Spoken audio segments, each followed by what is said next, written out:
And welcome back, everybody, to another edition of Benched with Bubba, episode 66. Talking some more fantasy baseball tonight. And in order to do so, joined by a special guest, you can find some of his work over at Fantasy Alarm. He's on Twitter at Jewett9. Greg, how we doing? I'm all right. How are you, Brian? Good, good. Glad we made this work. It's been a fun couple of days trying to make it happen, but we got it in, and we got a lot of fun stuff to talk about here. We'll kick it off with, first, let me just ask you, what are you working on these days? As we were just talking off the air, I'm wrapping up doing 45 player capsules for Rotographs. Paul Sporer gave me a shot to do some of those to cut my teeth, and hopefully that can lead to more things. And I've been doing a player profile series with Howard Bender on Fantasy Alarm, and that also included breaking down the Brewers moves the other day, and they're kind of letting me get back to my roots, like when I first started with FanRag. Just kind of, I like doing player profiles. I like digging into the numbers, and being able to break down that trade brought back. It's been a couple years since I got to do something like that, so it was fun. Yeah, definitely, and it was good stuff. And let's get right into it. The Brewers, as everybody knows, got two new outfielders, Christian Yelich and Lorenzo Cain. Both should enjoy their new ballparks, to say the least. Let's start with Christian Yelich. What kind of fantasy impact can we expect? Because he already was very productive in Miami, but this is a whole new world, basically, in Milwaukee. It is. And, there's been a lot of action on Twitter with people disagreeing as far as if there can be a power spike and what the overall effect on his fantasy outlook will be. And it's interesting because, you know what? I don't know that there's necessarily going to be a huge power spike. But I think just accidentally by being in that ballpark, you're going to see his home runs trend upward just a little. I'm not going to say Christian Yelich's going to hit 30 home runs this year. But what I am looking at is his career splits. When you look at home and road, this is what caught my interest when I was doing that article. And in a career, you're talking about 1,187 home at-bats and 1,291 road at-bats. At home in Miami, he hit 278 with a 363 OBP and a 396 slugging. Away from Miami, 301, 374, 465. 41 of his career home runs are on the road. So, it's not going to say that, hey, he's going to change his swing and he's going to adapt to the park. I heard an interview with him on Fantasy Alarm today, and he doesn't anticipate really changing much. He even said he's interested in running more. So I think what's going to happen is you see that those home runs creep back to the levels before last year in that 22 range. But I think being in Miller Park, I think it can go up to 25.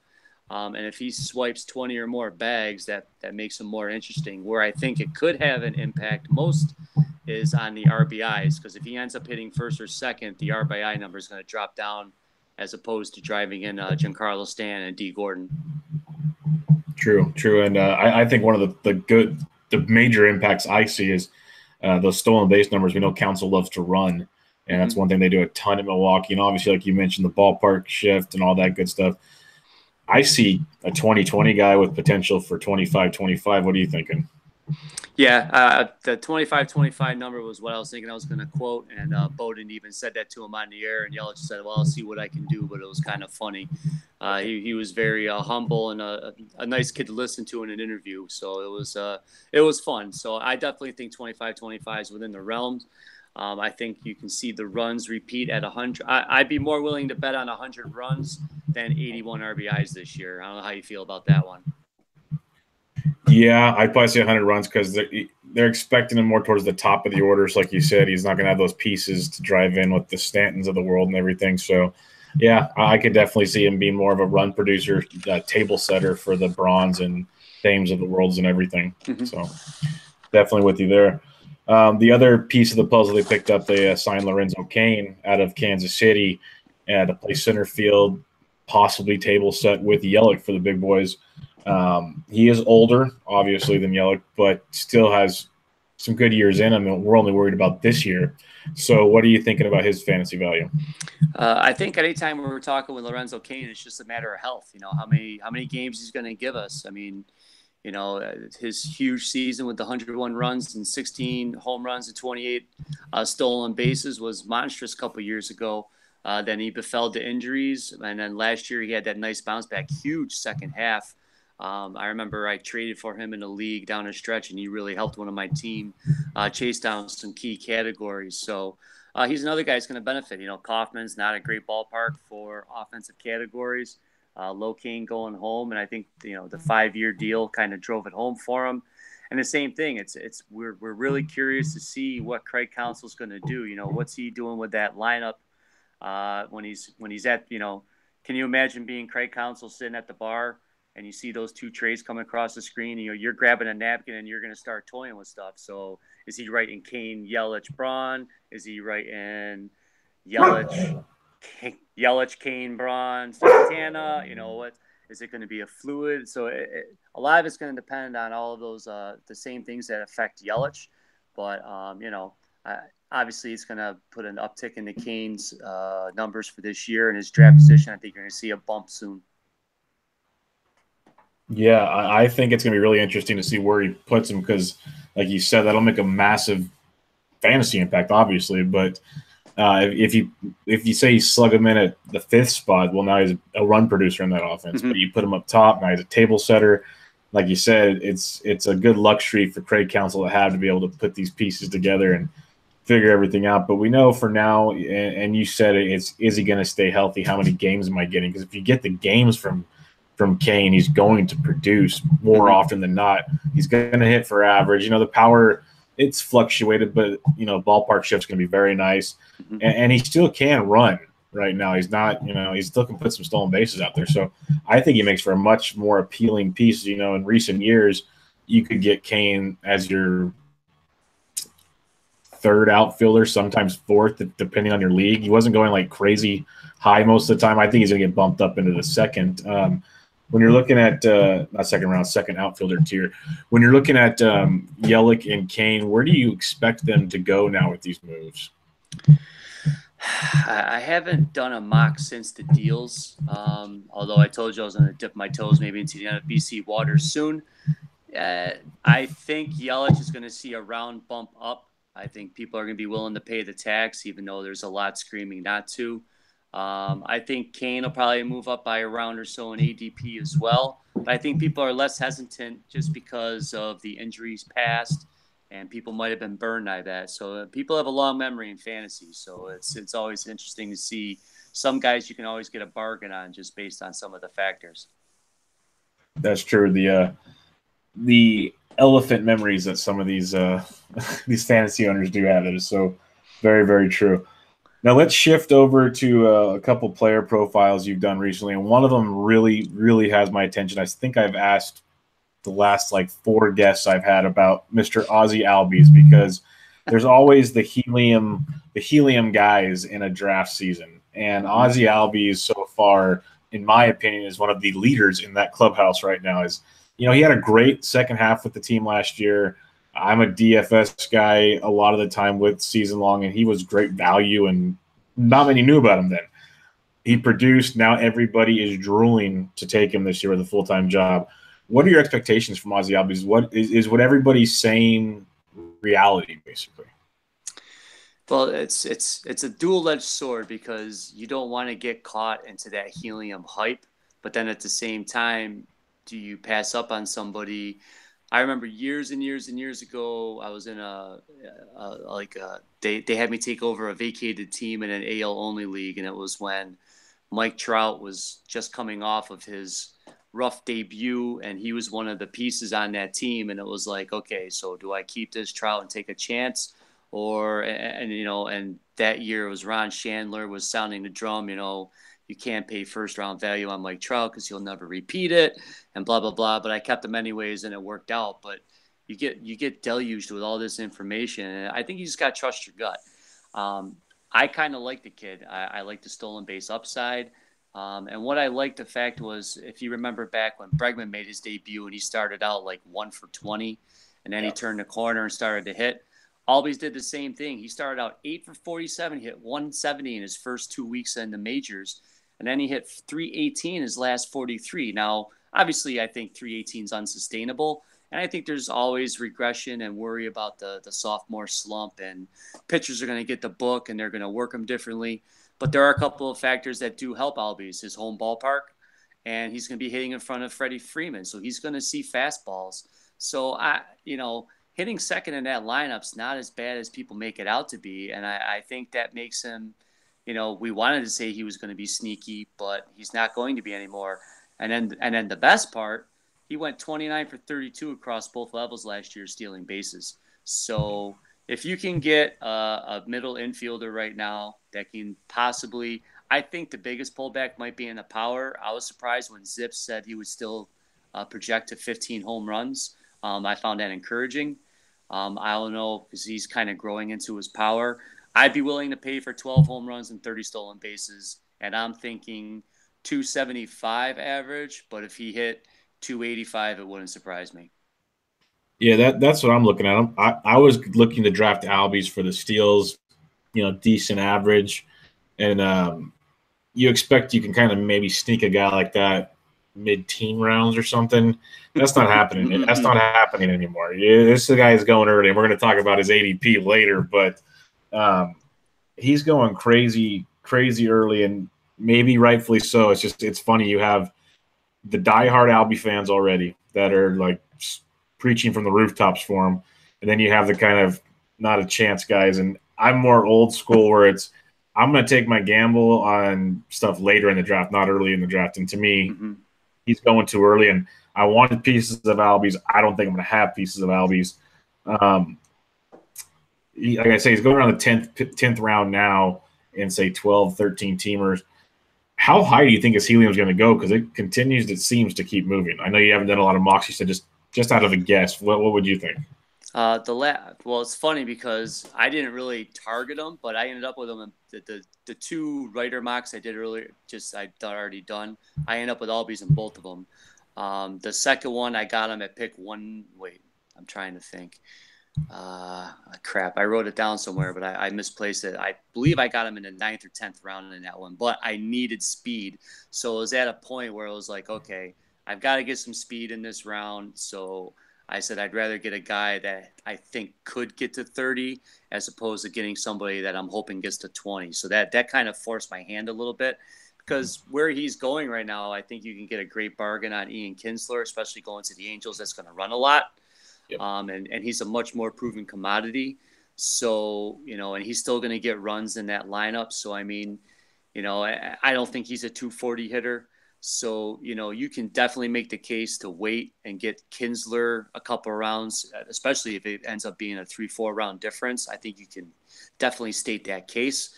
I think team need kind of sometimes dictates picks. And sometimes I think folks look a little beyond that. It's like, oh, Jewett went after Albies because he's the bell of the ball. It was, I needed a guy that could get me 30 stolen bases on upside. So it was like, I'm going here as opposed to somebody else who might hit 240 later in the draft. And that's a very good point you make there, is when you're drafting baseball, especially like in a roto league, even head-to-heads and points especially as well, but you're drafting a lot of total team mold. Like whereas football or whatever, you got positions and you're filling these voids and totally different atmosphere. And people don't realize that when, like, football, I took the rookie running back. Yeah, you're going for the prize possession. But when you're going for like an Ozzie Albies, like you said, you're looking for a guy that you need to fill the stolen base void on your team. And that's a big difference.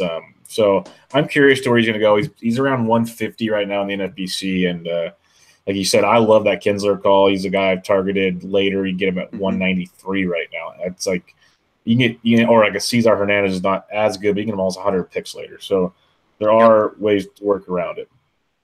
Let's talk about another young middle infielder that had a big second half as well. For the Minnesota Twins, we've got Jorge Polanco. Is this something we can really look forward to this season, or do you just have like a really hot streak? He's going to definitely come back to earth.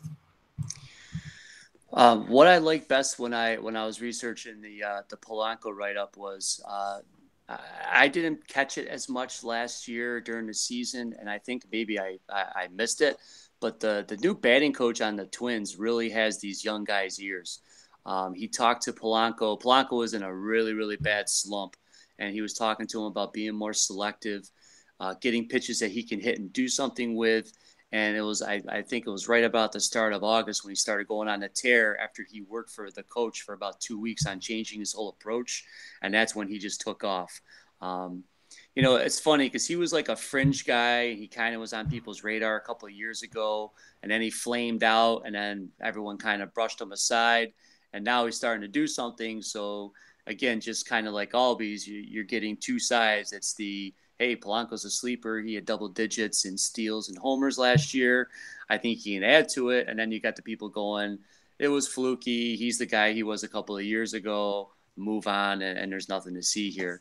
I'm very interested in him. As a matter of fact, I think, as I'm doing more and more research, I'm really starting to understand that I've never been a draft pitcher early guy.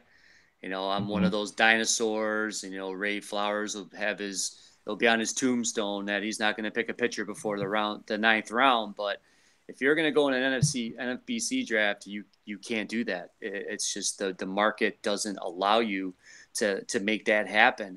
And as you keep going through the layers here, but it's double-edged sword because you're not going to get all your targets, but you can make a case that there's so many bats that are sinking and sliding in the ADP that you can make the case and justify how Rick Wolf and Colton they took, I think it was Kluber. They did Kluber and was it Kluber and Scherzer? I can't remember off the top of my head, but they went bang, bang, pitcher in the FSTA draft, the 14-teamer. And at first, I was just like, what are they thinking? And then as I started going through stuff, I'm like, now I get it. Because if you don't start with a start like that, or if you don't get one of the big fours, they're calling them this year, you're going fishing in rounds 3 through 6 to try and find two arms to compete with those guys, and you're chasing strikeouts and you're doing other things. So if you can't get like a Carrasco Nola to counteract what they did at the top of that draft, and you miss on one of your early bats, you're scrambling. So I don't know if I'm willing to pay for Syndergaard this year. It's a tough one. I loved him last year and he burned me, so I don't know if I can get over the recency bias. Yeah. But as far as Polanco goes, I think he's going to be solid. I'm not going to say, you can't just extrapolate those numbers and say, well, if he gets 500 plate appearances, he's going to do X, Y, and Z. But I do think he can give you 15-15 with a chance for more. Yeah, and I agree, and that's what I'm looking at him for. And if he stays around that 200 to 210 range, I think there's a lot of upside in that pick. And I think there's a lot to like there. That Twins offense is pretty darn good, and people still are kind of sleeping on them, I think, even though they produced very well last year, and they're only going to get better. They're so young. So I think there's a lot to like there with Polanco in Minnesota. To your pitching point, I was one of those dinosaurs till I think it was last year. I hated taking pitching early, hated it. And the more I've looked at it, there's a bigger and bigger gap. And this year, like you just said, it's a tremendous gap between the top guys and the next rung down. And then after that next rung down, it's even a farther gap. So you really need to pick your poison. And the more you look at each position, as I've done rankings, you do rankings, everyone looks at their rankings and everything. These positions are very deep this year. And a lot of it might be in the eye of the beholder and, which gamble you want to take. But there are a lot of different tiers that can produce upside, like Polanco's in most positions that you can play that game. And like you said, I know I saw Derek Van Riper. He was they were doing a mock draft for it was to resemble like an FSTA thing for some project all those writers were doing. And he had the turn in at the 15 spot, and he took Sale and Kluber back to back. And I'm sitting there looking at it, and then him and Todd Zola started talking about it, and it made a ton of sense because you get those two staples. You really, if you don't want to, don't have to take a pitcher for a long time unless you really want to load up. But like after that stable of Strasburg, Bumgarner, Severino, Syndergaard, DeGrom, and Carrasco, they're kind of all grouped together there. It drops dramatically. So if you're not getting some of those big boys plus the top 4 you mentioned, you are in trouble. So I agree with you tremendously on that. Let's take a look. Greg does a closers chart. He tweets it out all the time. If you click on it once, it'll save your Google Sheets. So I recommend doing that. He does the AL and NL charts. It's all the teams, who's closing, who's on deck, basically farther down the list. We're going to talk about different ones down the list here in a minute. But one thing you highlighted in one of your player profiles, which I really, it opened my eyes to him, was Roberto Ozuna of the Toronto Blue Jays, who's just a quiet guy. I think a lot of it's because he's in Toronto. But let us know about what you found on him, because the number comparisons you made were very eye-opening. All right, so here's the deal. First off, I became a fan of Ozuna when he admitted he was dealing with anxiety issues. So to me, that was tremendous. You know, I'm a phys ed teacher. I have to deal. I'm dealing with some kids that are dealing with personal issues, and it takes a lot of stones. And it was even in the article that I read it by the one guy, because he goes, you know, the manager said, and I think you should probably recall it from last year. There was a game there he was supposed to close and he didn't go in. And of course, my timeline got flooded. Like, what the heck's going on? And who's the next closer in Toronto? And I'm like, everyone take a breath. But, you know, and he said he wasn't feeling well today. And Ozuna could have simply went into the clubhouse and said, you know what? Yeah, I just, you know, I was feeling a little off and I couldn't do it today. And, I told the manager and I couldn't pitch. He told the reporter, and what blew my mind, in his second language, that he was dealing with anxiety. You know, he's just like, I just felt, you know, it's like, I don't know if you've seen the movie, The Replacements. He was almost like referring to quicksand. You know, I remember one time I was making my son watch that movie, and he's like, wow, you know, he's a hockey player. He goes, that makes a lot of sense, because there's just some times where you just are stuck. And, you know, he was far from home. He was in Anaheim, and things just kind of hit him. And I would think it was probably because he was close to being to Mexico and maybe his family, and maybe things just kind of overwhelmed him. So he came back from that. And, you know, I think everybody remembers last year, the 10 blown saves. You know, he had some rough outings. He had the rough outing in the WBC to start the year. So that kind of made people teep it right from the beginning. But then, you know, I try and dig through these things. So Craig Kimbrell in 2016, he didn't have an awful year, but it was not a Craig Kimbrell year. So I went through all of their stuff. I had ERA, FIP, strikeout percentage, walk percentage, whip, swinging strike percentage, and strand rate. Ozuna had a better ERA last year than Kimbrell did in 2016. And now this is the year before. I mean, think of the year Kimbrell had last year. It was arguably it was obviously a top 2 reliever year. And it's one of the best ones I can think of in recent. He struck out 50% of the hitters he faced. 50%. Crazy. That's crazy. That is ridiculous. Just try and get your head around that, because I was tracking at the end of the year. He had to strike out like one guy in his last appearance, and he did it. I'm like, oh my God, he got it. All right, so 3.38 ERA last year for Ozuna. In Kimbrell in 2016, it was 3.4. 1.74 FIP for Ozuna last year. That one raises your eyebrows. It was 2.92 for Kimbrell. I'll save the strikeout and walk, but I'll do the K minus BB, because that's a stat I love. 29.7 for Ozuna last year. It was 24.1 for Kimbrell in 2016. Ozuna's never had a whip above 1 as a major league pitcher. Think about that. We don't think about that. That's pretty crazy. His swinging strike percentage last year was 16.8 compared to Kimbrell's 15.1 in 2016. And his strand rate, 59.5%. That's horrible for a reliever. Any sort of positive migration there of his statistics means his ERA is going to come down. Kimbrell's in 2016 was 70.9. So even if he only gets to the Kimbrell number, you're looking at that ERA getting down into the mid-2s. And I still think this kid is hopefully finding his prime. There's not really a huge bargain, because he's going about 80 in the NFBC ADP as the 5th reliever. But I still think you can get a top 2 guy right there. Like, you know, I love Chapman. He's got swagger, but he's never saved 40 games. I think I'd rather have Ozuna, especially at the ADP this year, than Chapman and those guys. I think the case can be made. I think the only one I would take over him would be Jansen, but I'm usually, especially if I did something like with a pitcher in the first couple of rounds, I'm probably not going to go get a closer in the 4th.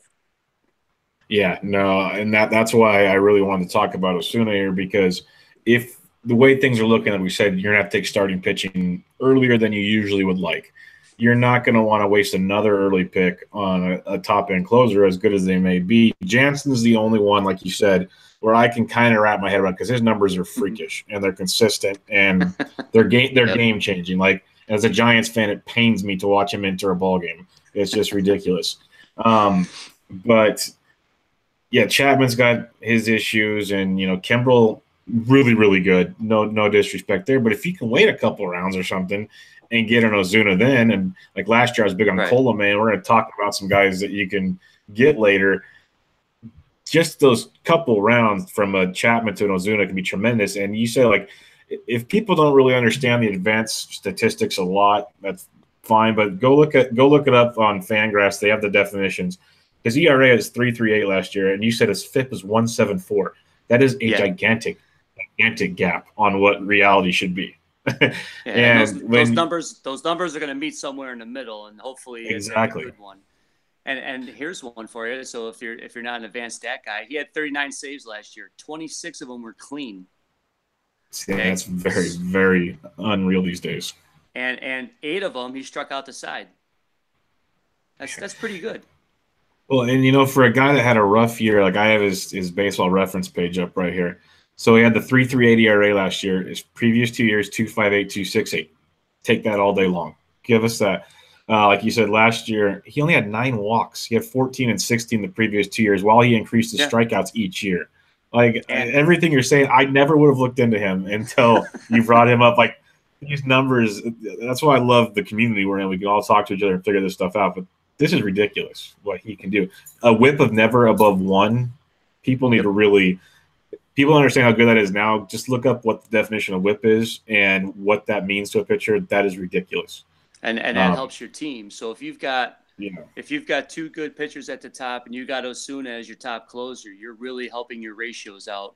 And that lets you take a chance on somebody later in the draft if you want to, for like strikeouts and things of that nature. So those things blow your mind. So and there's another helium guy I'll talk to you later if we talk starting pitchers a little more, because I was doing research on a couple of pitchers for their stuff on Rotographs.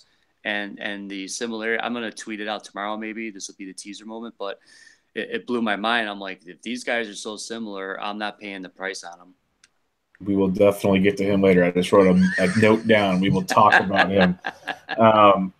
Let's get into. I was looking at your closer charts, and I didn't want to go over every possible situation, like the close ones, because closers change so often, and we haven't even hit spring training yet, so all heck could break loose. Mm-hmm. But there were some very interesting ones, because on your pages you highlight the ones in green to take a stab at and maybe roll the dice on down the line. And let's talk about a couple of them. We'll start in Arizona. They picked up a reliever out of Japan that many know about, Yoshihisa Hirano. I probably butchered that, but really interesting stuff that he has. Why should we, or what are we looking at with him? The words. Okay, so we have no idea what this guy's going to do. Spring training is going to be monstrous towards figuring him out. And from having to track these closers so hard, for the folks that are going to be chasing saves and are doing drafts later in the spring, what you're looking for is the guy that's working the 5th inning. So that's usually the last inning the starters are in. The closer comes in, gets his inning. He goes off into the sunset, and then the guys that are wearing number 79 are coming out to roll through the mound.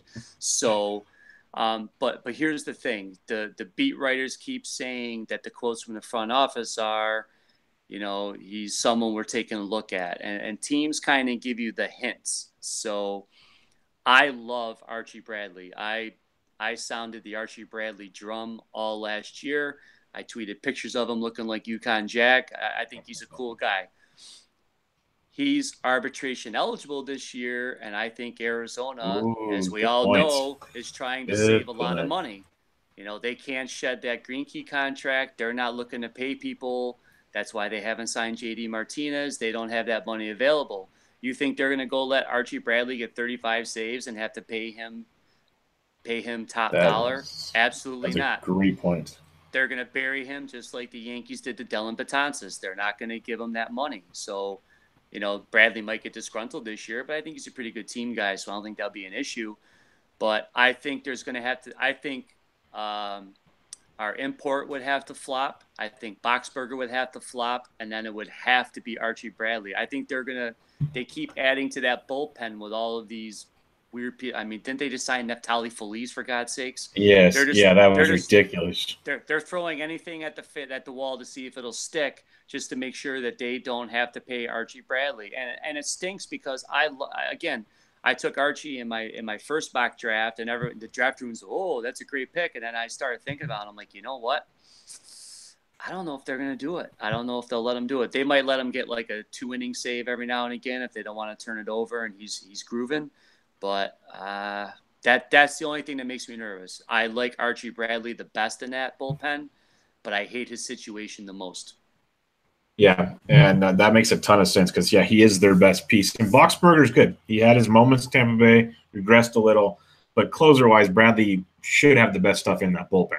There's no reason why he shouldn't be closing. I thought he should have closed last year when Rodney had his issues, but Rodney figured it out enough. But the part you mentioned about the arbitration is very, very well said because I hated when the Yankees did it to Betances, and they're going to do it to him until he's gone. He's leaving. This is one way to get rid of a player, basically. Oh, yeah. But that's a good point. This is why I brought up the 3 ones I thought were in the stickiest team situations, basically. Like the next one I want to mention is the Miami Marlins. They brought Ziegler in, but you have highlighted Drew Streckenrider, who honestly, I love baseball, and I've never heard of this guy in my life, which I have a feeling when we look at the Marlins 40-man roster, a lot of the time we're not going to know 2/3 of them. But Drew Streckenrider, what can you tell us about him? Because this bullpen, I could see 7 different guys closing by the end of the year. Oh, yeah, this bullpen could be a hot mess. Here's what I like about Steckenrider. He came up in the second half, and he was throwing hard. He doesn't have the Twitter acclaim. A lot of people are on Team Barraclaw, but they have similar warts as far as walking too many people. I think Steckenrider has a little cleaner bill of health, and I think he was able to rein in the control, especially in the second half around down the stretch. He was starting to cut the walks down. He had a couple of flameouts, but I think he's a high-octane arm that could play in the 9th inning, and this has as much to do with me not trusting Barraclaw, and I just don't think, that if they get anything out of Ziegler, they're going to deal him at the trade deadline. So if you've got Steckenrider, it might take till the second half, but even still, then you're getting 12 cheap saves. So those guys, they do well for you in, round like 45 of an FBC draft, and people are like, why the hell is this guy taking Steckenrider? Well, that's why, because I'm hoping for 12 saves from July on when they finally let Ziegler go to a contender, and Barraclaw is probably flamed out again. And one thing I'll mention before we go to our last guy is what makes these charts really good, and especially these fab speculative ones. Not all leagues, but there are a good amount of leagues starting to go to saves and holds leagues, and that makes these guys tremendous in my opinion. Plus, these are like strikeout guys, so your ratios and everything.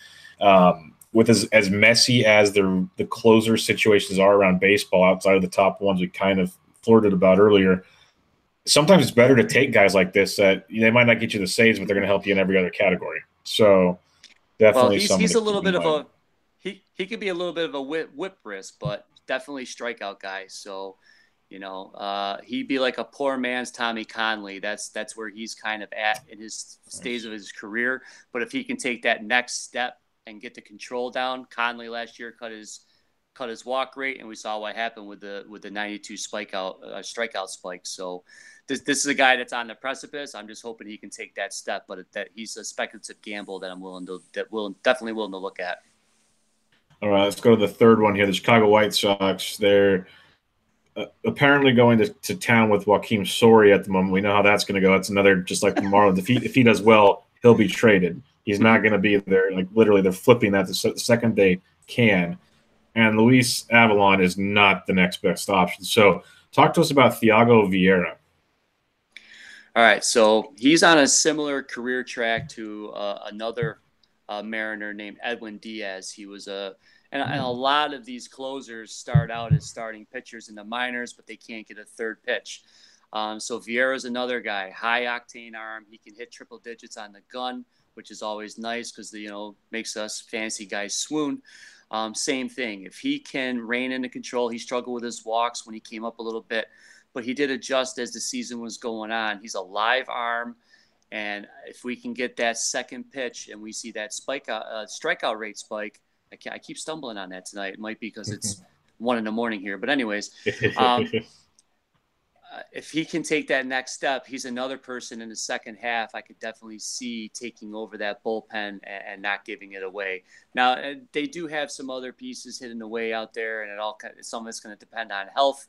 But I think Vieira is definitely someone I'm going to be tracking in spring and see how he does in his innings in the setup role, and see if he really adapts to that role and commits to it.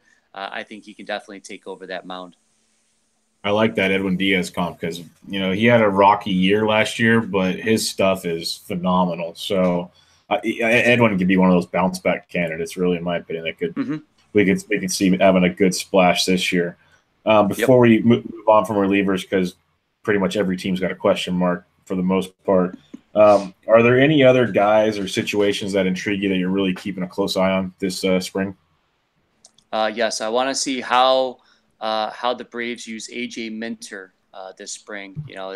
He was pitching like every third day when he first came up, and they were really being delicate with him. I think this is an arm that's definitely could be the best one in the Braves bullpen. He's another guy that I've been taking later in mock drafts, and somebody I would definitely be looking at in the NFBC. I don't trust Arodys Vizcaíno at all. He melts down too much. He puts way too much traffic on base. He's a whip killer at times. He'll get you 5 great saves, and then he'll blow 5 in a row. He's so streaky and up and down as the Braves go through this process. I could see Minter ascending to the top of that bullpen by mid-season, if not sooner.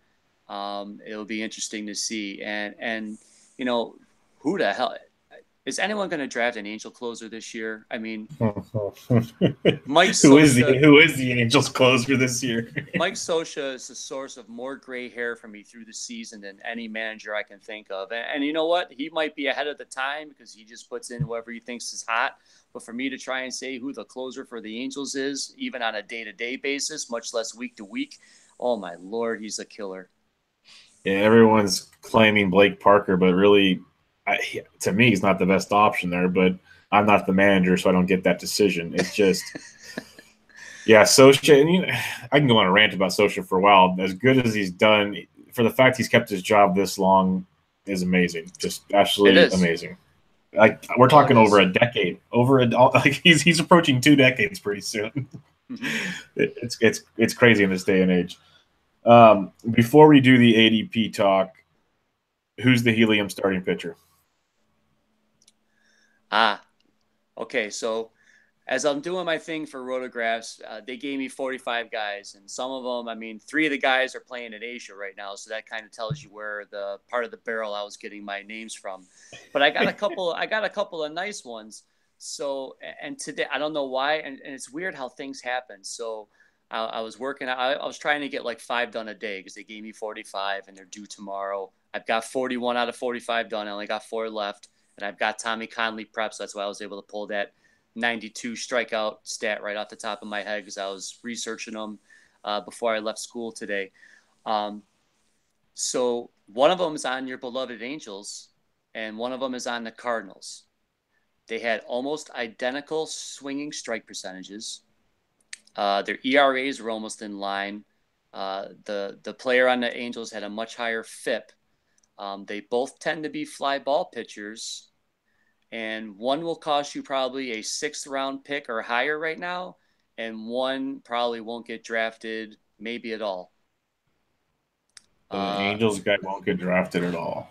The Angels guy was a cash transaction from Baltimore. This guy's like, why am I zoning out on this? I have no idea. He won 10 games last year. Parker Bridwell. Oh, wow. When his peripheral stats are almost identical to Luke Weaver. Really? Really, really. Wow. Yeah, because I'm gonna. Everyone's drooling over Luke Weaver. I know. I'm gonna tweet that out tomorrow, so you can see it, because you're gonna be like, "What?" I'll make the little chart like I did with Osuna and Kimbrel, Yeah. because and I might just put like player A, player B, so you'll know what's happening, and people are gonna be like, "Well, why would I want this guy?" I'm not gonna say that Luke Weaver can't do well this year, but you know what? I'm not paying to find out. No, not where he's going. You can get so many other guys where he's going. Like, let me see where I got the page up here. Because Parker Bridwell, as troublesome as he could be, if his numbers are what because Luke Weaver, we got to remember, he did get beat up a bit. Yeah, Luke Weaver's going 110. You got Luis Castillo at 107, Tanaka 105, Kyle Hendricks, right? Rich Hill, John Lester, Stroman, David Price. I'd take a gamble on almost all of them over Luke Weaver. Yep. Yeah, Like, I would. That's bad. I'd be on. Yeah, I'm in that range. I'm on. I like Hendricks as a bounce back. I'm on Team Tanaka there. Yeah, that's and I would much rather have the upside of Castillo's strikeouts than the possible downside of Weaver's whip. So again, fly ball pitchers can have trouble. I mean, they're going to get rough patches. So I think we need, and I did put that in my Fangraphs thing, so I'm probably going to get some pushback when people are in there reading it, but we'll see what happens. No, that's the beauty of finding that kind of stuff out, because I never would even have compared the two. But hey, numbers don't lie. There's they do have some truth to them. You mentioned Tanaka real quick. I'm going to ask you about him, because this guy is like my kryptonite. I can't. I was always off Tanaka. I finally jumped on him last year. We all know how that ended up. I want to jump on him again this year, but I'm just so hesitant. The whole buyer's remorse we've been talking about. I just feel like the way he pitched in the second half is what we're going to get this year. What are you thinking? It's all about health. The Yankees rotation right now is kind of maddening, because I love Jordan Montgomery as far as upside, where he's going in drafts, because some of his numbers underneath are actually really good. And I remember Bernie Sickles from FanRag last year loved Jordan Montgomery. He gave him Pettit comps. So if I think that Yankee rotation is going to be so fluid. I mean, and you know what? That's why I was kind of hoping they'd get Ohtani, so they would be forced to go to the 6-man, because I think that would help Tanaka so much, because he did so much better with that extra day of rest. So, and I grew up a Yankee fan, so Tanaka can be maddening, but then the next day he can almost throw a no-hitter, and he did that right at the end of the season. So that's a tough one. And again, some of it's going to depend on your construction, like we talked about earlier. So if I go Kluber and I go Sale at the turn, I'm probably going Castillo there, because I'm looking for the upside. I've got the safety, so I'm going to try for the home run right there. If I'm playing it, I need the safe guy. I'm going Hendricks, because he gives me ratio control. He gives me a solid amount of strikeouts, and I know there's win potential with the Cubs. Tanaka's like the Forrest Gump there. He's the box of chocolates. You just don't know what you're going to get. But, I think he's okay right there. I wouldn't pay higher than that. So it's all relevant. No, very true. So let's do some ADP debates, kind of on some of the players we've talked about, or some other relieving options, because why not? Felipe Rivero, he got his extension from the Pirates. Good young arm last year. He's going about 94th overall in the ADPs on the NFBC right now. Ken Giles going right after him, about 97. You got a Giles who's on, the defending World Series champion, the Rivero on the Pirates, who don't even know what you're going to get out of them. Where would you go on those two? I would probably go with Rivero. I'm just scared of the way Giles ended the year last year. I don't want to say it was Brad Lidge-ish, but they didn't trust him down the stretch. Why do you think McCullers was closing games for 3 innings? True. Very, very true. His World Series tenure was not good at all, to say the least. And I've been a Giles guy. It kills me to say that, but I'd go Rivero, just because I know Rivero's role is safe. And speaking of, you want a guy that's way off the radar? If James Hoyt doesn't make that Astros bullpen, which is stocked, watch where he goes, because I love that kid's. He's not a kid. I think he's like 28, but he doesn't have a place in that bullpen, and he might end up having to get traded. Whatever team, like if the White Sox or some other team is paying attention and they can grab him, that he's a very intriguing arm. That's a good call because, yeah, Joe Smith, Hector Rondon, Davinsky, and others are all going to be taking up the time there. So very good point there. Another closer question here, and this one's interesting. You got Wade Davis, who had a rocky kind of postseason as well, goes to Colorado, obviously not the best place to pitch. He's going 103 overall. Cody Allen's going about 104 right behind him. Cody Allen pretty darn good lately. One pick apart here is Wade Davis worth this pick in Colorado? I want to think so, but I'm not positive. I would probably pass on both of them right there. Not going to lie to you. I don't mind Cody Allen, and last year he was at a much lower price, so I was willing to pay it. This year, I'm not so sure. Yeah, that's fair enough. Speaking of which, another guy, I like Nick Goody in that bullpen. Cleveland's. Nick Goody, he's really talented. Very talented young arm. Yeah, there's a lot of closers going early. This might just be more because NFBC, they're taking them earlier for some stability.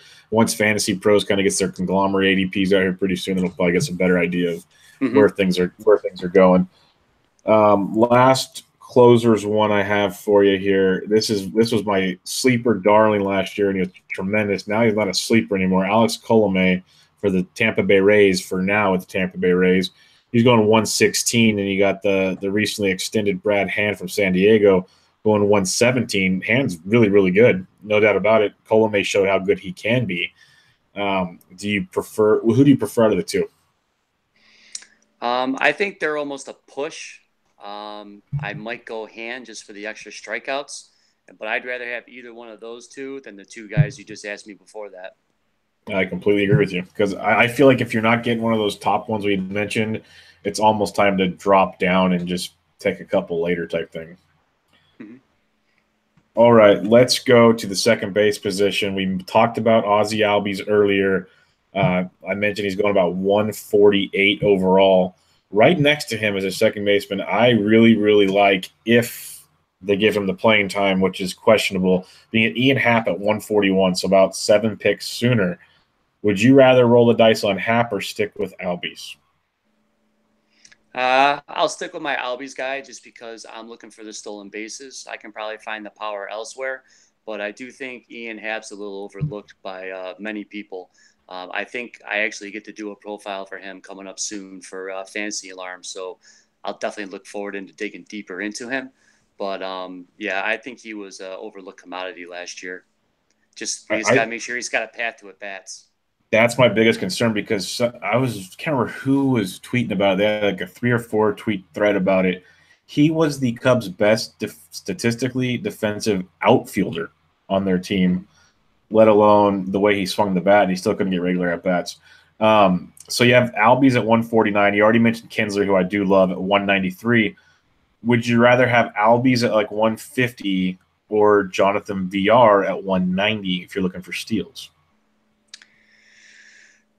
I'm sticking to my guns here. You know what? Because I think VR could be in store for a bounce back, but he's not going to hit at the top of the order. So that takes away counting stats. So that's less runs. And VR just doesn't have – I don't think he has the safety in batting. Not that Albies is safe in batting average. But like I said, I'm planning on 275 for Albies. I'm not going crazy like some other people. But I think we saw VR's peak and we saw his valley. So he's going to end up somewhere in between. But I would rather have the safety of Albies, what I said earlier, than VR's in between. No, that's very, very fair. Okay, the last one I have for you, one of your recent write-ups we didn't talk about is Carlos Santana going over to Philadelphia. Great ballpark to hit in. One of the most consistent hitters in baseball when it comes to average, home runs, the works. He just continually puts up almost the same baseball card every year when he's with the Indians. Heads to Philadelphia, the bandbox of Citizen Bank. He's going 174, and going 176 is Josh Bell of Pittsburgh, who more and more people, he's not helium, but he is rising up a lot of people's boards of late. I'd personally rather have Carlos Santana. I'm curious to your thoughts on the two. Me too. Now, if you ask my former compadre at FanRag, Jim Finch, he was the leader of the Josh Bell bandwagon, and I do like Bell's ability to get on base, and he does have late blooming power. But I really think Santana hitting third. I'm hoping he hits third in that lineup. I think you can see a return to near 30 home run production that he did just 1 year prior to the last one. And again, yeah, he's going to hit 257. I think he's done it the last 2 years in a row, but that's okay. So if I'm drafting at this point in the thing, but I'm looking at a boost in RBI by hitting third, and I still think that Phillies lineup is, as bad as the Phillies might end up being this year, they're going to score runs. All right, one more guy, since I'm staring at him right here. He's going 2 first basemen ahead of Santana. What's your opinion on last year's Mr. Helium, Greg Bird? I think you're paying the Yankee tax. We make the joke in DFS about the Rockies tax when they're at home. I think you're paying a Yankee tax because will he hit left-handers? Is he going to be a platoon? He could hit 25 runs as a platoon player. But again, counting stats, I think I would rather have Carlos's counting stats because I'm going to get more runs, more RBIs at probably the same batting average. No doubt about it. Well, Greg, I appreciate it. That was really, really good stuff. Got a lot covered there, and we'll definitely do it again sometime and see how things hash out over the spring with your closers list and all that other good stuff. And I look forward to seeing your work coming up for Fantasy Alarm, Rotographs, all that good stuff. But thanks for joining me, man. Appreciate it. That's awesome. Yeah, you're doing great work. Keep plugging away. I love reading your stuff as well. So, anytime, and I'll pop that thing tomorrow so you can have a giggle. Yeah, I'm looking forward to that because I'm more looking forward to the responses to that. It's going to be great. But everybody, go check him out on Twitter at GJewett9 and just follow his stuff. Great stuff. So thanks for joining me, man. All right, thank you. Everybody, this is Bench with Bubba, episode 66. We'll catch you guys next time.